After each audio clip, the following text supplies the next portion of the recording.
Okay, once again, we have a simple circuit. Just a basic, your headlamp over here. As you can see, it's illuminated. That means there's a complete path for current to flow. So current will flow from the positive, through the wires, through the switch. Now notice this switch is making contact. That means it's a normal state. It is normally closed. If you want to activate it, we will open it. So the normal state is closed. Therefore, this is in a closed position already. So current flows here, comes out the other side of the switch, goes to the bulb, illuminates the bulb, as you can see this. Now, current comes out from the bulb. Now we have another switch. Notice the difference. This is normally closed. This is normally open. So in the normal position, as you can see this air gap over here, it is open. If we want to activate it, we will close it. Of course, for the current to flow, we have to activate this, not this one, because this is already closed. So if we want to close this switch over here, we activate it. Current can now flow through the switch, come out the other switch, and back to ground. There's our complete path for current. Now, as you can see over here, we have 12 volts at the lamp. Why do we have 12 volts? If you take a look at the components connected to this, there's just wires and a switch. We don't lose any voltage across the switch. We don't lose any voltage across the wires. Very low resistance. So 12 volts over here. This is 0 volts. Why is this 0 volts? If you take a look at it, where is it connected to? The negative, the ground. Therefore, this is at 0 volts potential, ground potential. Where did I lose the 12 volts across? This lamp. How do I know that? Because I measured 12 volts here, and I measured 0 volts over here. Where else can the 12 volts go except across this bulb? Now let's say you have the signal light. The signal light is flashing. Keep on. You had it so many times, and the signal light is out. You go to the rear. What do? The first thing is 9 out of 10 times you'll go and you take the bulb and you'll replace the bulb. About $7, $8, maybe $5, whatever it is, right? You put back a new one. Guess what? Still doesn't work. So you just wasted $5, $6, $7, whatever it cost.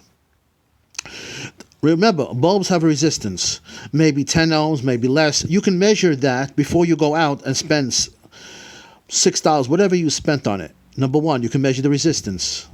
Number two, what happens if I do go out and I get a new bulb from AutoZone or whatever, I place it in, and it still doesn't go on. Therefore, so I'm going to say, okay, it's the fuse. So let's say in this circuit there would be a fuse. Measured the fuse was good. Now, the bulb that I just replaced for no reason was good. The fuse is good. What else can it be? What else can there be? You'll say a switch, right? Well, let's say the switch is good. What am I left with then? Well, to make it easier, besides measuring the resistance, we know 12 volts has to go to a headlamp. Any bulb in the car is 12 volts. Therefore, I can take the connector, which is connected to this bulb, to the signal bulb, signal light, and measure it to make sure I have 12 volts before I even go out and buy a new one. The easiest thing to do, and I'll show you how to do it, hopefully one day when I make another video outside, measure the ohms. What you're measuring is actually the filament, to make sure the filament is intact. If the filament is open, you'll measure an open. So therefore, if I measure the bulb is good, I'm going to go to the connector and say, okay, do I have 12 volts? If I don't have 12 volts, that means from here to the battery somewhere opened up. Maybe a wire or something. So before you go and replace something, make sure you measure the resistance of that bulb, like an actual ohm meter.